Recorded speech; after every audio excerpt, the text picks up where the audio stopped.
పిల్లలు కొత్త బట్టలు రాలేదా?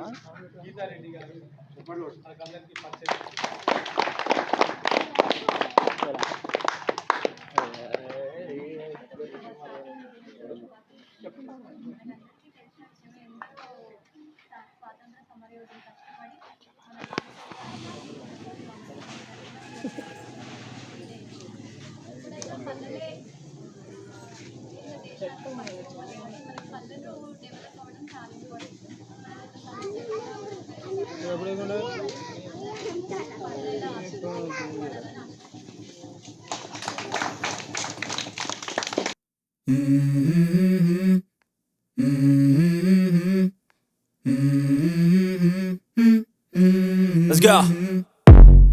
I wake up to a little bit of drool on my pillow, feel like it's gonna be a bad day.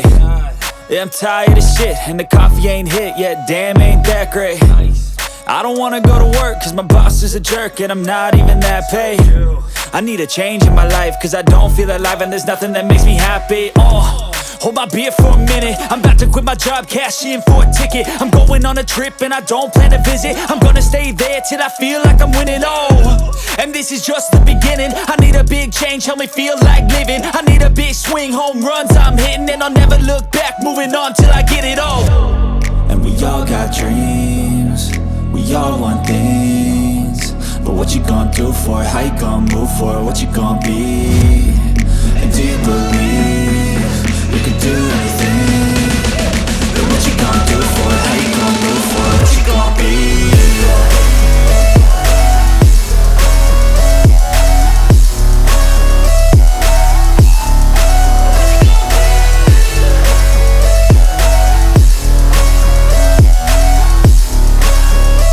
Let's go!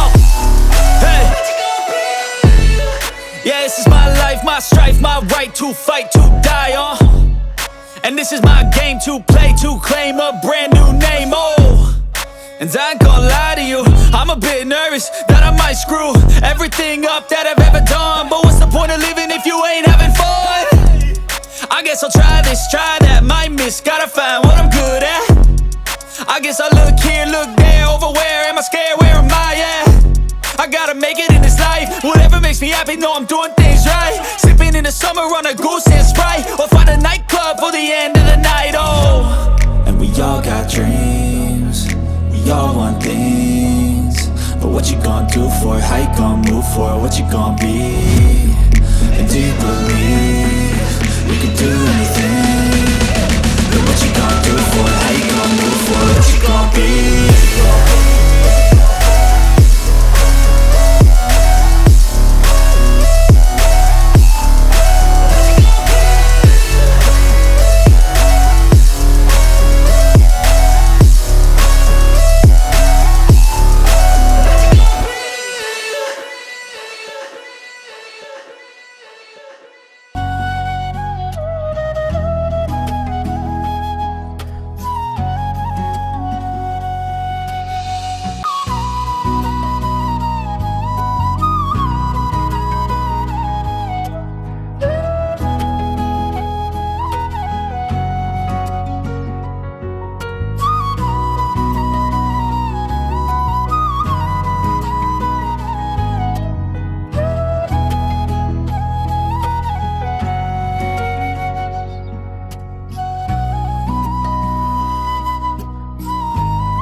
Let's go. I wake up to a little bit of drool on my pillow, feel like it's gonna be a bad day. Yeah, I'm tired of shit, and the coffee ain't hit yet, damn, ain't that great. I don't wanna go to work, cause my boss is a jerk, and I'm not even that paid. I need a change in my life, cause I don't feel alive, and there's nothing that makes me happy.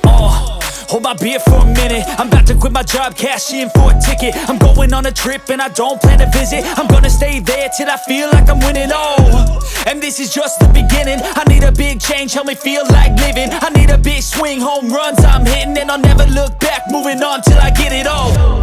And we all got dreams, we all want things, but what you gonna do for it? How you gonna move for it? What you gonna be?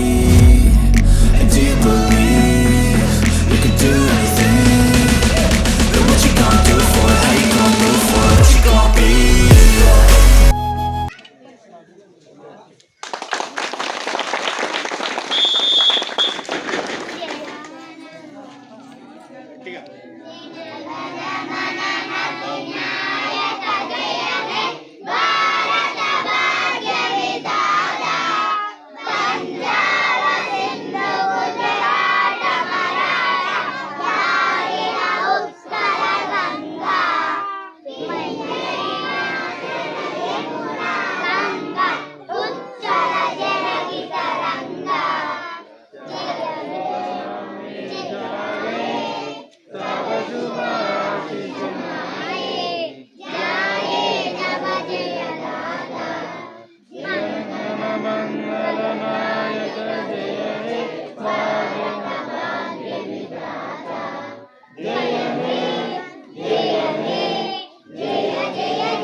మన గ్రామ special officer madam Geeta Reddy గారిని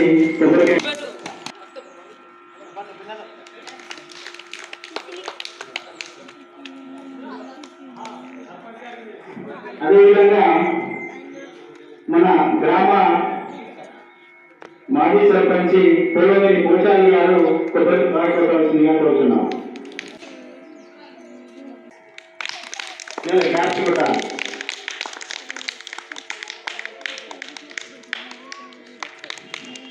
next మన గ్రామ పంచాయతీ ఆరోగ్య గారిని కొబ్బరికాయ కొట్టవలసిందిగా కోరుతున్నాము.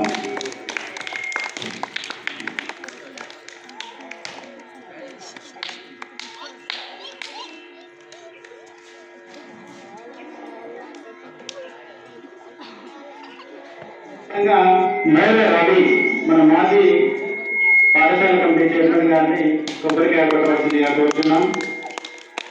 Next జ్యోతి ప్రజల కార్యక్రమం, అదేవిధంగా జెండా కార్యక్రమం కూడా ఉండడం జరుగుతుంది. ఆ బయట ఉన్న వాళ్ళంతా లోపలికి రండి.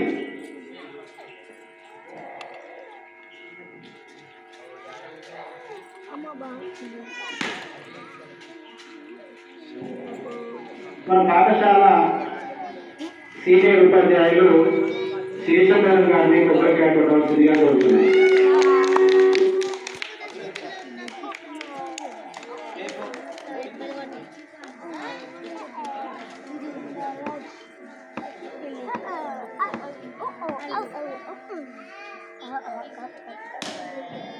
నెక్స్ట్ జెండా కమిటీ గారిని కోరడం జరుగుతుంది.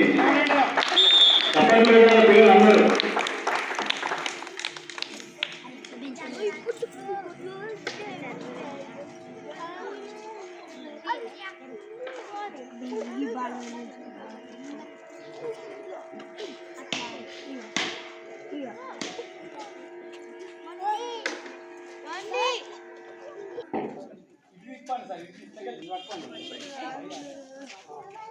సైలెంట్ అన్న సాంగ్ ఓకేనా?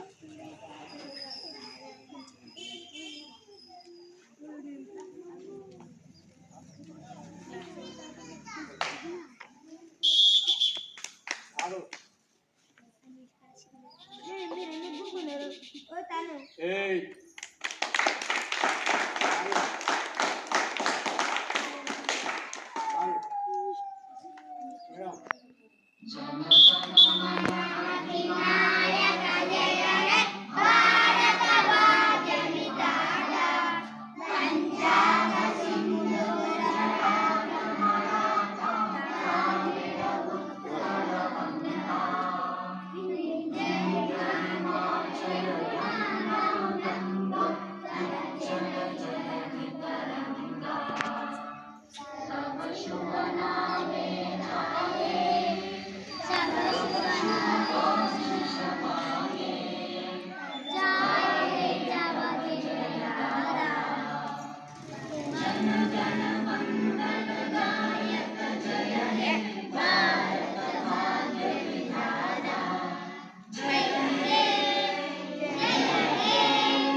స్వాతంత్ర దినోత్సవం స్వాతంత్ర దినోత్సవం స్వాతంత్ర దినోత్సవం డాక్టర్ బిఆర్ అంబేద్కర్ డాక్టర్ బిఆర్ అంబేద్కర్ చాచా నెహ్రూ చాచా నెహ్రూ జై జవాన్ జై జవాన్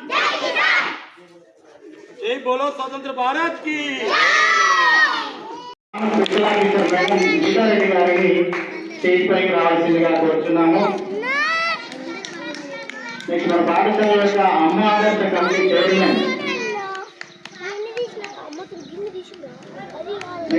మాజీ సర్పంచ్ గారు పోలవేలి ప్రభాకర్ గారిని స్టేజ్ పైకి రావాల్సిందిగా కోరుతున్నాం. పోలవేలి కోరుతారు. నెక్స్ట్ మాజీ ఎంపీటీసీ గారిని స్టేజ్ పైకి రావాల్సిందిగా కోరుతున్నాము. అదేవిధంగా మన గ్రామ పంచాయతీ కార్యదర్శి గారిని వేదికపైకి రావాల్సిందిగా కోరుతున్నాము. అంబేద్కర్ యూత్ ప్రెసిడెంట్ ప్రభాకర్ గారు వచ్చినా. అదేవిధంగా మన పాఠశాల యొక్క మాజీ chairman SMC chairman More Ravi గారిని వేదికపైకి రావాల్సిందిగా కోరుతున్నాము. మన పాఠశాల సీనియర్ ఉపాధ్యాయురాలు శ్రీశంకర్ గారిని చేతిపైకి రావాల్సిందిగా కోరుతున్నాను. ఈ స్వాతంత్ర దినోత్సవ శుభాకాంక్షలు తెలియజేస్తూ ఈ కార్యక్రమాన్ని కొనసాగించవలసిందిగా మన పాఠశాల ప్రధానోపాధ్యాయులు గారిని కోరడం జరిగింది.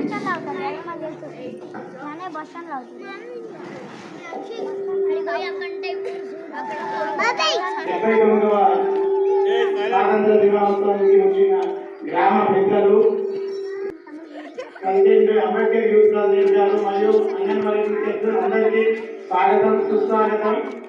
ఈ సమావేశాన్ని రాష్ట్రాన్ని కొనసాగించాల్సిందిగా ముందుగా ఫస్ట్ మన గ్రామ సర్పంచ్ సర్పంచ్ మన పూజ గారిని మాట్లాడాల్సిందిగా కోరుతున్నాము. ఉపాధ్యాయులకి అంగన్వాడీ టీచర్లకి అంబేద్కర్ యువజన సంఘ నాయకులకి మాజీ విద్యా సంస్థ మోదరేంద్ర గారికి నాతో పాటు వార్డు మెంబర్లకి అందరికీ పిల్లలకి విద్యార్థులకి అందరికీ ఎదుర్కొన్న స్వతంత్ర శుభాకాంక్షలు తెలియజేస్తున్నాం. ఇందులో ప్రాణ త్యాగం చేస్తేనే ఇవాళ మనకు స్వతంత్రం అనేది వచ్చింది. మరి యొక్క ప్రాణ త్యాగమే ఇవాళ మనం స్వతంత్రం తీసుకొని స్వేచ్ఛగా జీవిస్తున్నాం. వారికి ఈ స్వతంత్ర దినోత్సవ సందర్భంగా వారందరికీ స్వాగతం తెలియజేస్తున్నాం. ఈ కార్యక్రమానికి పిలిచినందుకు ప్రిన్సిపల్ గారికి నా యొక్క కృతజ్ఞత తెలియజేసుకుంటూ ఈ అవకాశం ఇచ్చిన మీ అందరికీ ధన్యవాదాలు.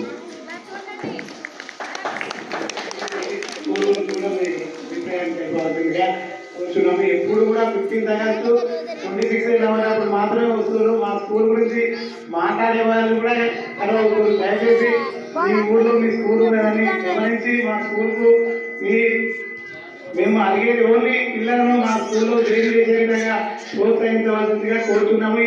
దీని గురించి కోర్చే గారిని మాకు కొంత ఎక్స్ట్రా పద్ధతి కాబట్టి మాట్లాడవలసిందిగా కోరుతున్నాము. అప్పుడు విద్యార్థులు స్కూల్ ఇంకా ఉన్నప్పుడు పంతులు కానివ్వండి. ఇప్పుడు విద్యార్థులు లీవ్ సమయాన టీచర్స్ బాగా అయిపోయారు. ఒక పిల్లగారికి ఒక టీచర్ లెక్క మనకి గమనిస్తారంలో స్కూలు ఉన్నది. చాలా కష్టపడుతున్నారు. ఇంటికి పోయి మరి పిల్లల్ని తీసుకొచ్చి మరీ విద్యా బోధన చేయడం ఏర్పడుతుంది. అంటే ఇంతటి శ్రమ ఉన్న అంటే ప్రైవేట్ స్కూల్కు గవర్నమెంట్ స్కూల్కు ఇప్పుడు విద్య అనేది చాలా తేడా ఉన్నది. పాఠ్య పుస్తకాలు కానీ డ్రెస్సులు కానీ వారి యొక్క వసతులు కానీ మధ్యాహ్నం భోజనం కానీ పెట్టి తీసుకుని వచ్చినా కూడా తల్లిదండ్రులు దీనికి ప్రోత్సహిస్తలేదు. ఎందుకంటే మా పిల్లగారు ప్రైవేట్ స్కూల్లో పంపిస్తే ఉన్నంత మీ దగ్గర కలెక్టర్లో లేకుంటే ఏదో ఐటమ్ చెప్పి పైసలు పెట్టి నీళ్ళలో పోసుకుంటున్నారు. వాస్తవానికి దానికి దీనికి చూస్తే ఇవాళ విద్య అనేది గవర్నమెంట్ స్కూల్లో చాలా ప్రాధాన్యత ఉన్నది. మంచిగా చెప్తున్నారు. కానీ మేము కూడా మన తల్లిదండ్రులకు చెప్తున్నాం. వాళ్ళు ఏమంటారంటే మీ పిల్లలు అప్పుడు అటు పంపించారు గవర్నమెంట్ స్కూల్ మీరు పంపించారా, ఇవాళ మీరు మా పిల్లలు ఏ స్కూల్కి ఎందుకు పంపించారని వాళ్ళకు కూడా చెప్తారు సార్. కాకపోతే వాళ్ళు ఏదో ప్రైవేట్ స్కూల్లో ఏదో ఉందని ఇప్పుడు మా ఊరికి దేశాలకి 6 నుంచి 7 కిలోమీటర్ల దూరం ఉన్న పిల్లల్ని ఎక్కించి పొద్దున ఎందుకంటే తేడా ఏంటంటే ఈ గవర్నమెంట్ స్కూల్కి మా పిల్లలు పంపిస్తే మధ్యాహ్నం ఇంటికి వస్తున్న పిల్లలు ఎక్కడ ఉంటారు అనేటువంటి భయంతో తల్లిదండ్రులు పని ఉంటుంది. పనికి పోతే పిల్లలు మా ఇంటికి వస్తున్నారని యొక్క ఆలోచన ప్రైవేట్ స్కూల్లో పంపిస్తే నేను పోయినప్పుడు వాళ్ళు పోతారు, వాళ్ళు వచ్చే వరకు మీ ఇంటికాడ ఉంటారు కాబట్టి మాకు ఎలాంటి ప్రాబ్లమ్స్ ఉన్నాయనే ఉద్దేశంతో పోతే 30-40 వేలు పోతాయి అని చెప్పి ప్రైవేట్ స్కూల్ పంపిస్తారు. కానీ విద్యా బోధనకి వచ్చేసరికి ప్రైవేట్ స్కూల్ కంటే గవర్నమెంట్ స్కూల్లో విద్య చాలా బాగుంది సార్. మీరు చాలా కష్టపడతారు చూస్తున్నాం. కాకపోతే మాకు కొన్ని పనుల వల్ల మధ్యలో రాలేకపోతాం, మీకు వాస్తవమే. కాకపోతే ఇక్కడ నుంచి మేము కూడా ఒక దృష్టి సారించి మీ యొక్క దగ్గరికి వచ్చి చూడడం జరుగుతుంది సార్. అయితే ఇప్పుడు కొన్ని సమస్యలు వాస్తవమే ఉన్నాయి. పిల్లలు లేరు, విద్యావంతులు ఉన్నారు. వాళ్ళందరూ ఇంటర్ డిగ్రీ చదివిన మాత్రమే ప్రైవేట్ స్కూళ్ళలో విద్యా బోధన చేస్తారు సార్. మీరు ఇక్కడ పట్టభద్రులై మీరు ఎడ్యుకేషన్ వాళ్ళ ఎడ్యుకేషన్ చాలా తేడా ఉంటుంది. కాబట్టి వాళ్ళు పైసల కొరకు బోధిస్తారు, మీరు పిల్లల కొరకు పాటుపడుతూ మీరు బోధన చేస్తున్నారు సార్. వాస్తవమే. కాకపోతే తల్లిదండ్రుల దగ్గర ఒక అవేర్నెస్ రావాలి. వాస్తవానికి ఒక పిల్లవాడి చదువు 50,000 పెడితేనే వాడు ఫస్ట్ క్లాస్ చదువుతాడు.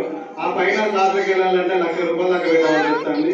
నేను కూడా మా పాపను 5th నుంచి ఇంటర్ 2nd ఇయర్ వరకు నేను ఎంజేపీలో చదివించిన.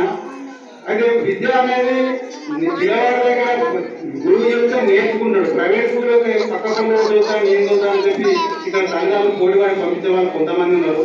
అది వాస్తవానికి ఈ రోజుల్లో తప్పే. ఆర్థికంగా ఇబ్బంది పడుతున్నారు. అప్పులు చేసి పిల్లలకు 50,000 ఫీజులు కట్టించి ఆర్థికంగా ఎంత పడుతున్నారు. వాస్తవానికి తల్లిదండ్రులు కూడా వచ్చి ఒకసారి విద్యను ఇక్కడ ఏ రంగా బోధిస్తారని పరిశీలన చేసి వాళ్ళ పిల్లల్ని కూడా ఇక్కడ ఏం చేస్తే ఒక సంవత్సరానికి ₹50,000 మనం కూడబెట్టుకున్నట్టే దానికంటే ఎక్కువ విద్యను కూడా పిల్లలు నేర్చుకున్నట్టే ఉంటుంది. కాబట్టి దయచేసి తల్లిదండ్రులు కూడా కొంత ఆలోచిస్తే బాగానే ఉంటుంది. మేము కూడా చెప్తున్నాం కాబట్టి మా పిల్లల స్టేజ్ పెద్దవాళ్ళే కాబట్టి వాళ్ళు మీరు డిఫరెన్స్ మాట్లాడుతున్నారు. దానితో పరివారంతో కూడా పిల్లల్ని పంపించి స్కూల్ పంపిస్తే ఎలాంటి ప్రాబ్లం లేకుండా ఉంటుంది. సాయంత్రం వచ్చారు మళ్ళీ మీ వచ్చారు ఉద్దేశంతో తల్లిదండ్రుల దగ్గర ఒక అవేర్నెస్ ఉంటుంది. దాన్ని కూడా పూర్తిగా వాళ్ళకు అవేర్నెస్ వచ్చేదాకా మాట్లాడి అప్పుడప్పుడు పిల్లలతో పేరెంట్స్ కూడా మీటింగ్ పెట్టి వాళ్ళకి అవగాహన కూడా తెప్పించి మరి పిల్లలు ఎలా ఉంటారు చిన్న పిల్లలు కూడా స్కూల్కి చేరే విధంగా మీతో పాటు మేము కూడా కృషి చేస్తామని చెప్పి కోరుకుంటున్నాం సార్. ఈ అవకాశం మీరు ఇచ్చినందుకు ధన్యవాదాలు. Thank you sir. Thank you.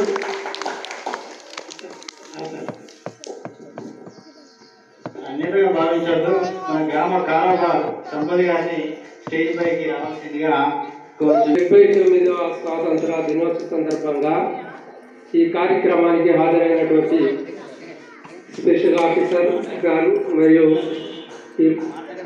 పాఠశాల ప్రధానోపాధ్యాయులు మరియు మా గ్రామ సర్పంచ్ సీనియర్ ఉపాధ్యాయునిరాలు కారవారు మరియు అంబేద్కర్ యూత్ తరఫున ఉన్నటువంటి యూత్ సభ్యులందరికీ ఈ వేదిక ఉన్నటువంటి మిగతా ఉపాధ్యాయులు మరియు ముందున్నటువంటి ప్రియమైన విద్యార్థులకు 79వ స్వాతంత్ర దినోత్సవ శుభాకాంక్షలు తెలియజేస్తున్నాం. అయితే స్వాతంత్ర దినోత్సవం ఎంతో మంది వ్యక్తుల యొక్క త్యాగాల వల్ల వచ్చింది అనేది మనందరికీ తెలుసు. చెప్పుకుంటున్నాము. చెప్పుకుంటే వేరే పరిస్థితుల్లో ముందున్నటువంటి పిల్లలకు స్వాతంత్రం అంటేనే తెలియని పిల్లలు ముందు ఎట్లొచ్చింది అనేది ఏంటిదంటే సరే ఇక్కడ ఉన్న వాళ్ళకు అంత అవగాహన ఉన్న వ్యక్తులే.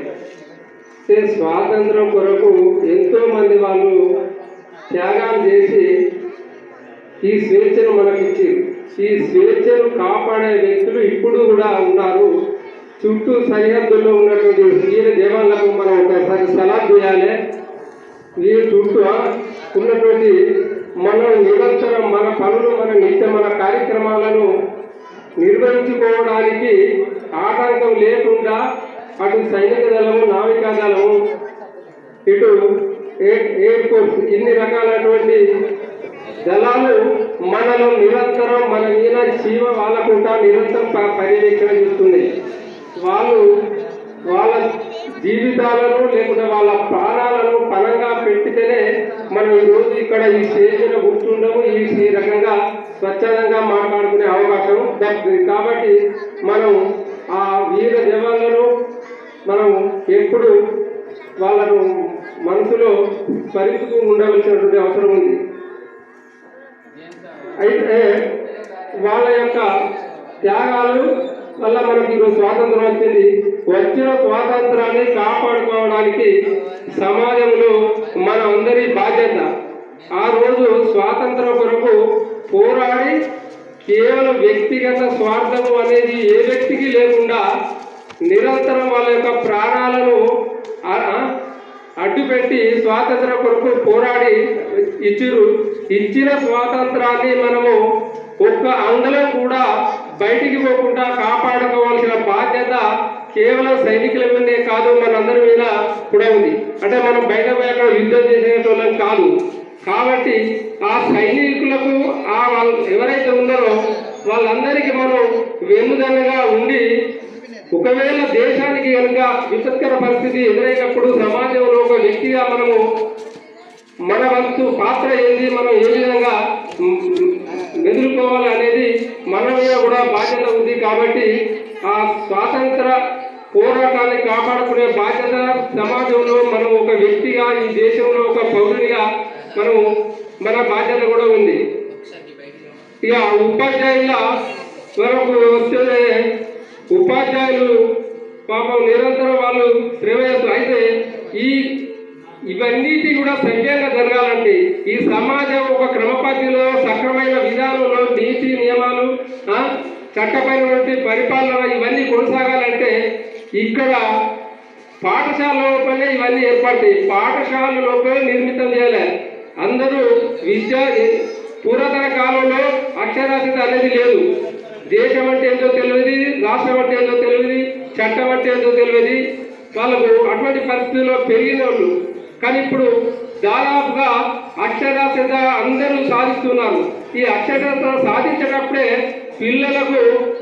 పిల్లలను దేశ భక్తి పరులుగా, సమాజంలో విలువలను కాపాడుకునే విధంగా, సమాజము ఏ విధంగా ఉంటే దేశం ప్రపంచంలో పురోగతి సాధించి భారతదేశానికి ఒక గొప్ప పేరు, భారతదేశం ప్రపంచానికే నాయకత్వం వహించే విధంగా మన యొక్క నడవడిక ఉండాలనే విధంగా నిర్మితమైనది. ఇదంతా చేయడానికి మొట్టమొదట పాఠశాలలోనే ఇల్లుకు బేస్మెంట్ ఏ విధంగా అయితే నిర్మాణం అవుతుందో, ఎంత చక్కటిగా సిమెంట్ ఇచ్చి, ఇసుక ఇచ్చి, నీళ్లు సరిగా పెట్టితే బేస్మెంట్ ఎంత మంచిగా ఉంటుందో పిల్లలను కూడా నిర్మించవలసిన బాధ్యత ఉపాధ్యాయులనే ఉన్నది.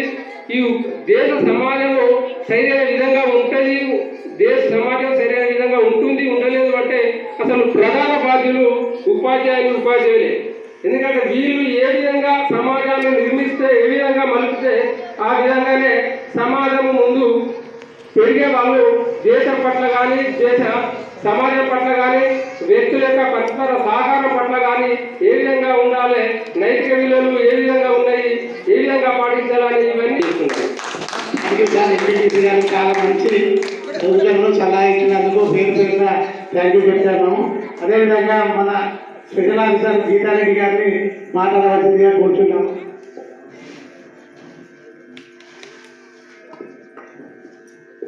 ముందుగా వేదిక ప్రధాన ఉపాధ్యాయులందరికీ అండ్ గ్రామ పెద్దలందరికీ, గ్రామ ప్రజలకు, విద్యార్థులందరికీ 79వ స్వాతంత్ర దినోత్సవ శుభాకాంక్షలు. మన స్వాతంత్రం గురించి పెద్దలందరూ మీకు ఇంత క్లియర్గా చెప్పినారు. నేను ఈ రోజు సందర్భంగా పిల్లలందరికీ ఒకటే చెప్పాలనుకుంటున్నాను. మీరు భవిష్యత్తులో ఏది సాధించాలనుకున్నా మీరు ఇది కావాలి అది కావాలి అని మీరు ఇప్పుడే మీకు ఒక గోల్ అనేది ఉండాలి. ఆ గోల్ ఉంటేనే దానికోసం మీరు కష్టపడుకుంటా ఏదో ఒక రోజు అది సాధిస్తారు. తల్లిదండ్రుల తర్వాత మీ భవిష్యత్తు అనేది మ్యాక్సిమం టీచర్స్ మీదనే ఆధారపడి ఉంటుంది. కాబట్టి మీరు వాళ్ళని గౌరవించాలి, వాళ్ళు చెప్పినట్టు వినాలి. వాళ్ళు ఏ చెప్పినా మీ మంచి కోసమే చెప్తారు. వాళ్ళు మీరు ఏదైనా సాధించేది ఏం లేదు. రేపు మీరు ఏదైనా సాధించే రోజు మా విద్యార్థి సాధించిందని వాళ్ళ పిల్లలు సాధించినట్టు హ్యాపీగా ఫీల్ అవుతారు. కాబట్టి మీరు వాళ్ళకి గౌరవం ఇచ్చి మీరు అనుకున్న లక్ష్యాలను సాధించాలని కోరుకుంటున్నాను. ఈ అవకాశం ఇచ్చిన ప్రధాన ఉపాధ్యాయులకి కృతజ్ఞతలు. మంచి సూచనలు సలహా ఇచ్చినందుకు స్పెషల్ థ్యాంక్స్ మేడం గీతారెడ్డి గారికి. అదేవిధంగా మన ఈ సమావేశానికి చేసిన స్పెషల్ ఆఫీసర్ గారు మరియు మాజీ సర్పంచ్ మరియు మాజీ ఎంపీటీసీ గారు, మా సీనియర్ టీచర్స్ అందరూ మరియు గౌరవ కారోబార్ గారు, అంబేద్కర్ యూత్ నుంచి వచ్చిన యూత్ అందరికీ మరియు పిల్లలకు, అంగన్వాడీ కేంద్రాలకు 79వ స్వాతంత్ర దినోత్సవ శుభాకాంక్షలు. ముఖ్యంగా ఎంతోమంది త్యాగాలతో మనకు స్వాతంత్రం వచ్చింది. ఇది మనము తలుచుకుంటేనే చాలా బాధ అనిపిస్తుంది. ఇవాళ మేము వచ్చేటప్పుడు చూస్తే ఇదే రోజు ఒక 20 లక్షల మంది మన హిందువులు ప్రాణాలు కోల్పోయినారు. అంటే చాలా బాధ అనిపించింది. మనం ఇవాళ ఇంత స్వతంత్రంగా ఇవాళ డెవలప్మెంట్లో భాగస్వాములు కావాలని కోరుచున్నాను. Thank you very much sir. Thank you. అదేవిధంగా మన సీనియర్ టీచర్ గారిని మాట్లాడుతున్నాం.